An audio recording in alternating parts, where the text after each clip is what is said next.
Hi there, Ari Cross with Haven Horsemanship here, and in this video we're going to look at the adjustable dropped Y rigging on the EDIX Western saddles. It's a very powerful tool and super helpful for getting saddles to fit and stick to hard to fit horses in particular, but of course it's only as valuable as your knowledge of how to use it. So today I'm going to show you on a few different horses how we adjust the rigging so that it best suits the horse and also helps the entire system of the saddle pad, the saddle, and the girth or cinch work as well as possible together. So hang on, here we go. So first we're going to look at Moose here. Moose is around 20, so still doing just a little bit of light riding and walks around the property. But he's a good one to show for the adjustable drop bar rigging. You can see he's quite uphill and has a pretty flat back still for his age. It hasn't dropped at all. But he has a very straightforward girth groove in that where a saddle will typically want to hang the cinch is where the cinch will fall. So it's important to see that for the adjustable rigging because you won't have to adjust it a whole lot. We will adjust it for his size, but less so for his girth position.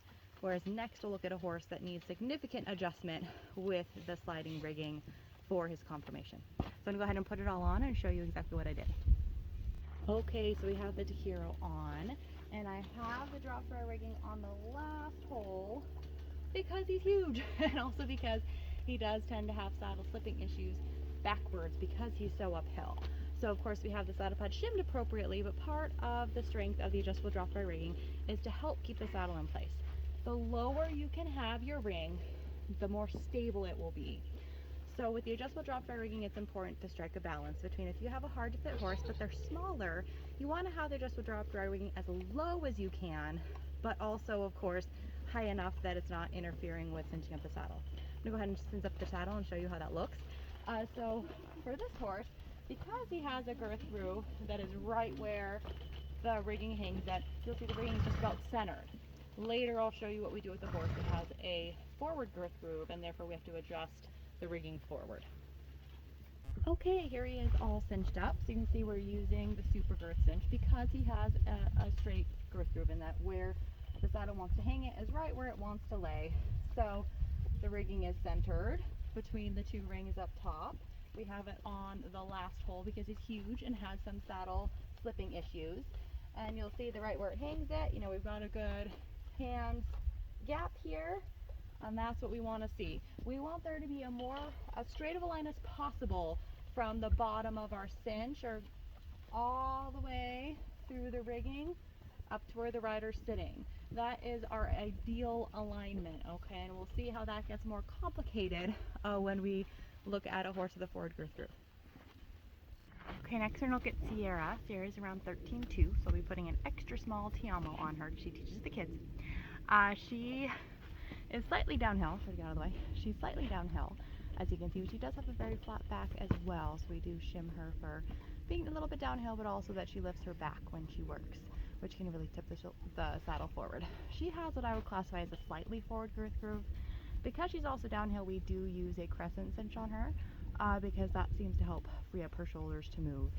So I'll go ahead and put it on and show you adjusting for a very small horse and actually a pony, and the adjustable rigging nice and short and slightly forward for a slightly forward girth groove with the crescent cinch. So here is the extra small Tiamo on Sierra. So the adjustable rigging is adjusted about halfway up the holes.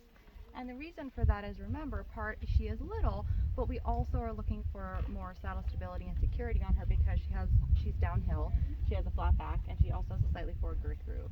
So we're adjusting, you'll see, instead of being in the middle, instead of this being in between, I have it adjusted slightly forward, not all the way forward, but slightly forward, okay? And I'll go ahead and put the cinch on so you can see what alignment that gives us. Okay, I'll try to quickly show you because she's dancing around because of flies. But as you can see, we have the ring pulled back enough. It isn't completely forward, but it isn't also completely centered, so that her leg's a little back right now. But if she was standing square, we'd have pretty good gap here. And this is the appropriately fitted crescent cinch. We want the buckle just above the big muscle, so you can see how this curve here conforms to and follows the big muscle in her forearm. But anyway, so we have our nice straight line straight up through the back of the cinch, up to where the rider sits. That's what we want. Okay, that's what we want to see once we have a saddle on. Now we're going to look at a horse with an extremely forward girth groove so you can see what that looks like. Okay, next we have Uno, who, I'll try to get out of the way, is typically a very challenging fit. So you'll see that he has a very long and very flat back. He has a pretty prominent wither, and his wither is quite long. It goes into his back.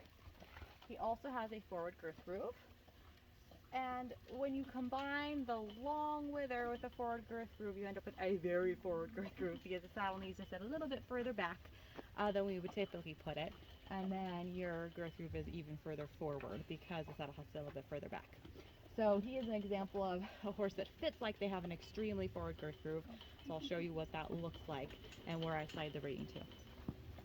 Okay, we have a 15-inch clover up on Uno, and you'll see that I have the rigging slid all the way forward so that it is directly underneath the forward ring, and that's what hangs the billet where we are going to want the cinch to fall. So I'll go ahead and put it on and show you the alignment we end up with. Okay, I'll try to show you fast before he moves again.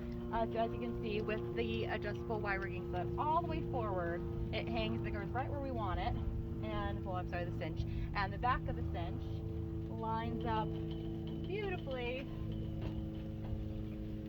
with where the rider is going to sit right here.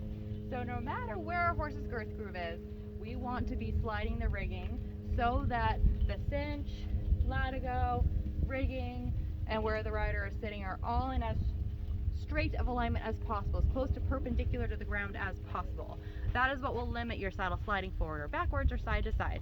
When we have that alignment, our saddle is going to be as stable and secure as it possibly can be. So if you have any questions, please contact your rep or you can contact me, and I'm happy to help you out. I hope this was helpful, and I'll talk to you soon.